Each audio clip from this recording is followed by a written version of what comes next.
অনেকেই ভাবে ধনী মানুষ শুধু ভাগ্যের জোরে ধনী হয়, কিন্তু সত্যিটা একদম ভিন্ন।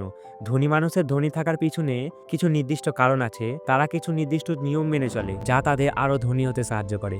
আজ আমরা এই বিষয়টি নিয়ে আলোচনা করব। তো চলুন এই ভিডিওটি শুরু করা যাক। ধনী মানুষ টাকা বাঁচায়, কিন্তু গরিব খরচ করে।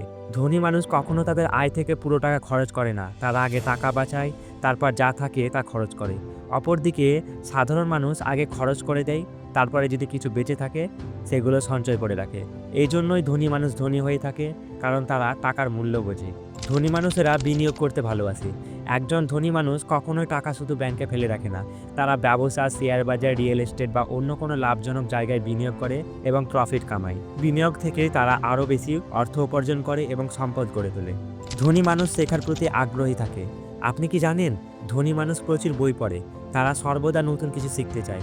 বড় বড় উদ্যোগ যেমন Bill Gates, Elon Musk, Warren Buffett সবাই প্রচুর বই পড়েন। তারা নতুন জ্ঞান অর্জন করে এবং নতুন জ্ঞান তাদের নতুন সুযোগের সন্ধান দেয়, যা তাদের আরও ধনী হতে সাহায্য করে। ধনী মানুষের সময়ের মূল্য অনেক বেশি। গরিব মানুষ অনেক সময় অপ্রয়োজনীয় কাজে নষ্ট করে, কিন্তু ধনী মানুষ তাদের সময়কে খুব গুরুত্ব দেয়। তারা যে কোনো কাজ করার আগে ভাবে এটি তাদের ভবিষ্যতে কতটা লাভ দেবে। তারা অপ্রয়োজনীয় আড্ডা যেমন ফেসবুক বা ইউটিউবে সময় নষ্ট না করে এমন কাজে সময় দেয় যা তাদের সফলতার দিকে নিয়ে যায়। নেটওয়ার্কিং বা পরিচিতি গড়ে তোলা। আপনি যদি ধনী হতে চান, তাহলে ধনী ও সফল মানুষের সাথে সময় কাটান।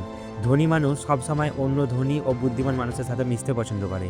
এতে তারা নতুন আইডিয়া পায়, ব্যবসার সুযোগ পায় এবং নতুন কিছু শেখার সুযোগ পায়। ধনী মানুষেরা সমস্যার সমাধান করে।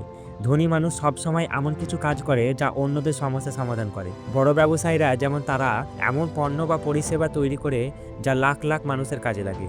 এই কারণে তারা প্রচুর টাকা উপার্জন করে। ধৈর্য ও লক্ষ্য ঠিক রাখা। ধনী মানুষ কখনো তাড়াহুড়ো করে না। তারা দীর্ঘমেয়াদী পরিকল্পনা করে এবং ধৈর্য ধরে কাজ করে।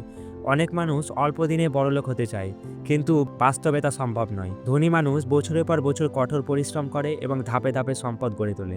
ধনী মানুষেরা ব্যর্থতাকে ভয় পায় না। একজন ধনী মানুষ কখনো ব্যর্থতাকে পরাজয় মনে করে না, বরং তারা ব্যর্থতা থেকে শিক্ষা নিয়ে আরও শক্তিশালী হয়ে ওঠে। তারা জানে সফল হতে গেলে ঝুঁকি নিতেই হবে। নিজের ওপর বিনিয়োগ করা। সফল মানুষেরা নিজের ওপর বিনিয়োগ করে। সবচেয়ে বড় বিনিয়োগ হলো নিজের ওপর বিনিয়োগ করা। ধনী মানুষ নতুন দক্ষতা শেখে, ভালো স্বাস্থ্য ধরে রাখে এবং মানসিকভাবে শক্তিশালী হয়, কারণ তারা জানে একজন সফল মানুষই বড় সম্পদের মালিক হতে পারে।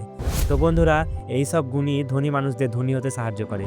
যদি আপনিও ধনী হতে চান, তাহলে আপনাকে এই অভ্যাসগুলো গড়ে তুলতে হবে। ধনী হওয়া শুধু টাকা রোজগারের ব্যাপার নয়, এটি একটি মানসিকতা। আপনি যদি আজ থেকে এই অভ্যাসগুলো তৈরি করেন, তাহলে একদিন আপনিও ধনী হতে পারবেন। আপনার কি মনে হয় কোন অভ্যাস সবচেয়ে গুরুত্বপূর্ণ? কমেন্টে লিখে জানান।